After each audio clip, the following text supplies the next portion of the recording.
Can everyone see what I see?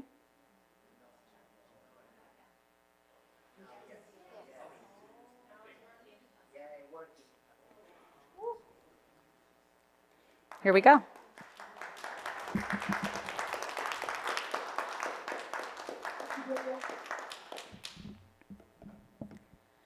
How can immersive learning and virtual reality increase your confidence and self-worth?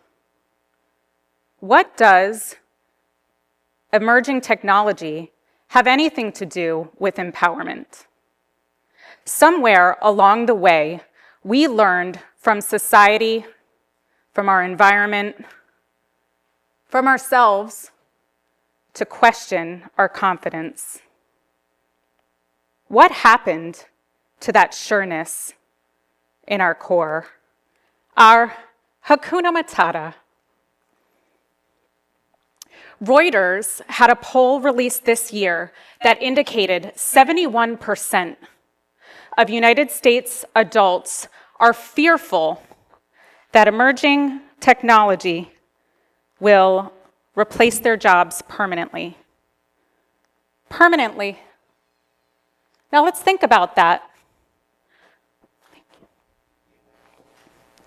In the late 1700s, we had the steam engine, and this brought the railroads and the coal mines and the factories. Some people lost their job. Many people found new ones. In the late 1800s, we discover electricity, and now we have lighting and communication and networks, and for the first time, a national economy.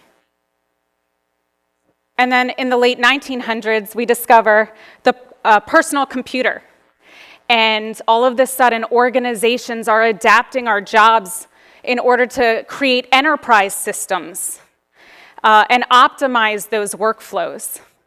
And here I am today, building immersive learning for leadership skills critical to the next generation.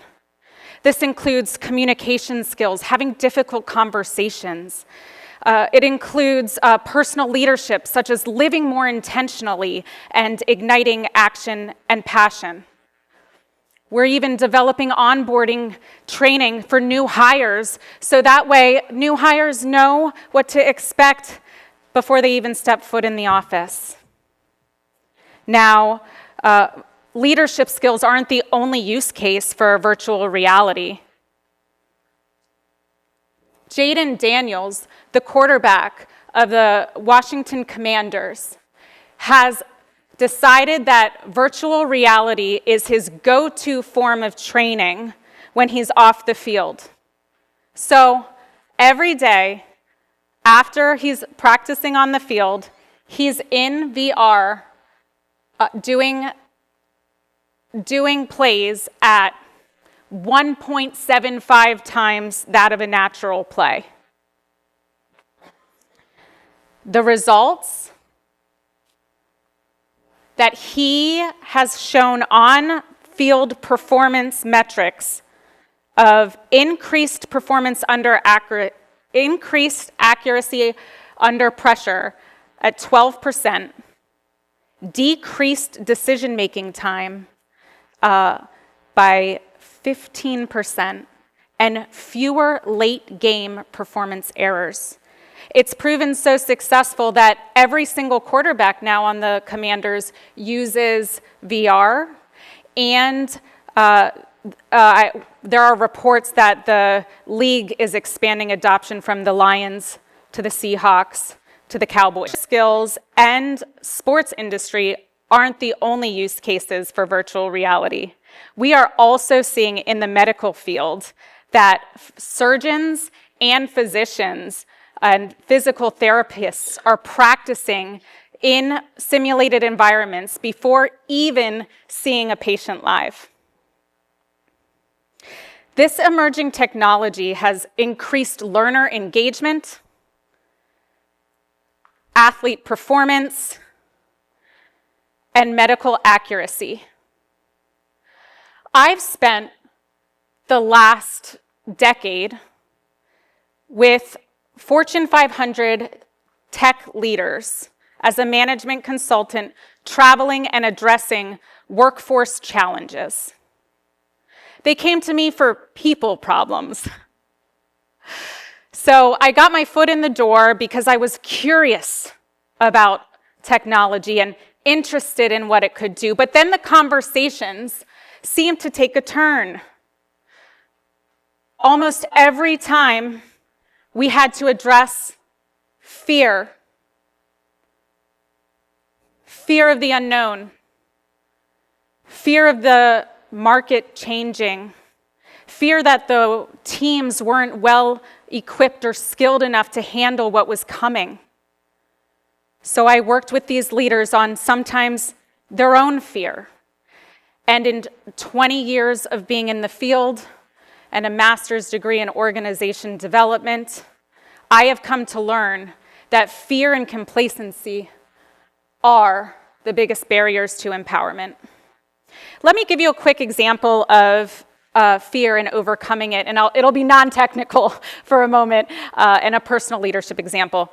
Who here has seen the movie The Lion King? Okay, I was watching it the other day with my kids, and this is the 94 OG original version, but they do have the live action now, which is great too. Anyway, if you haven't caught it, it's about a little lion cub named Simba, runs away from home because his father is murdered and is made to believe he murdered him. And he's living Hakuna Matata, no worries, until one day a big baboon comes, a crazy baboon named Rafiki, and says, "You must return to reclaim your throne." And he shows him Mufasa, the spirit of his father. And he says, "I can't do that. I've been running from my problems for so long, I'm too scared to face my past." And Rafiki hits him on the head. And Simba says, "Ow, that hurts." And Rafiki says, "Yes, the past can hurt. But the way I see it, you can run from it or learn from it." And many of us know that he goes back, he defeats Scar, and he becomes the king of Pride Rock. He realizes his destiny, and he overcame his fear. What's yours? Disney has also evolved just like Simba evolved, and now has remade most of the classics, and now they're in live action, which we know is real animals and real people on top of animated environments. And the top 4 classics, Lion King included, in live action have eclipsed this year, according to Time, more than $1 billion in revenue at the box office. So, how did he evolve? How can we evolve? I have learned over my time with the C-suite in Fortune 500s that the ability to take action and the ability to evolve are the greatest accelerators to empowerment. Now, let me give you a quick example from my professional background of how I was able to do this and evolve, and I hit rock bottom. I started as an instructional designer. Any instructional designers out here? Okay, so you know what I've gone through. So think of corporate training or adult learning programs. Classroom setting, I'm facilitating these trainings. I'm taking attendance on paper and later running back to the computer after I've given my PowerPoint presentation to enter into what was then very rudimentary learning management systems, LMSs. And then I was simultaneously doing my master's in organization development, and when I graduated, I said, I want to see where this can take me. So a management consulting firm picked me up, and I had my first project, and it was a big one. The federal government was taking a ton of PowerPoint slides and importing them into what was called e-learning, the future of learning. This was computer-based training and with classified information, and I had no idea how to use Adobe Captivate or Articulate Storyline. But I figured it out. I created this training, I sent it to my boss, and I was so excited to get the feedback. And the next day, I get an email with an Excel attachment. I didn't even know how to use Excel that well at that point, so that frightened me. And then when I opened the attachment, I see more than 50 lines of red edit suggestions. It took me half a day just to read all of my errors. I went home crying to my boyfriend, now husband, and I said, that training software is dumb. They're not going to take it anyway. And I have the worst boss in history. And my husband said, oh, just go, calm down, think about that. And so I thought, and I realized he didn't fire me. He didn't reprimand me or even write me up. It was almost like this Excel document was the most natural form of feedback. And it made me think about this theory that I learned in my master's program, which I've used consistently, and it's changed my life. And it's a theorist named Karen Horney, who has the social unconscious, which is that each of us has 3 selves. The first self is our idealized self, this grandiose image of all we were meant to be, most famous, most wealthy, most powerful. And I definitely thought I was the best trainer in the world. And then each of us has a despised self. I call her Despy. She has a name because she shows up so much for me. And that is our inner critic, our negative self-talk that'll never let us live up to our idealized self. And somewhere in between our Despy and our ideal side is our real self, that which the world experiences every day. And her point was to have her patients and her students understand what their Despy was and is, so to minimize that in order to elevate your daily living.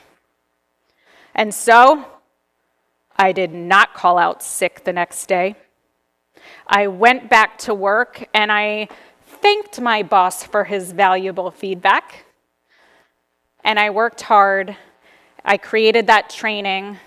And to my knowledge, to this day, the federal government uses all 32 hours of my online learning for more than 100,000 employees.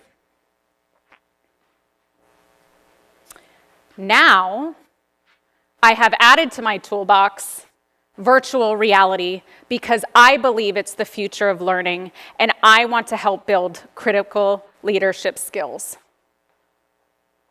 Despy has no place in my life. Does she have a place in yours?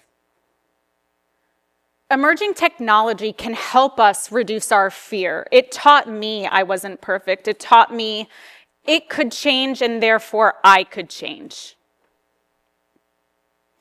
It brought me from instructor-led training, my early foundational skills, 1.0, to e-learning and computer-based training, my evolution 2.0, ultimately now to my 3.0, where I am living 100% congruent with who I am and what I do. If Simba can find his destiny, if I can find my destiny, and if Jaden can go from using VR to his team using VR to the league adopting VR, what's your destiny? How can emerging technology help you? You choose your evolution and your 3.0.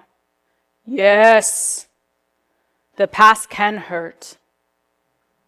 But the way I see it, you can run from it or you can learn from it. Thank you.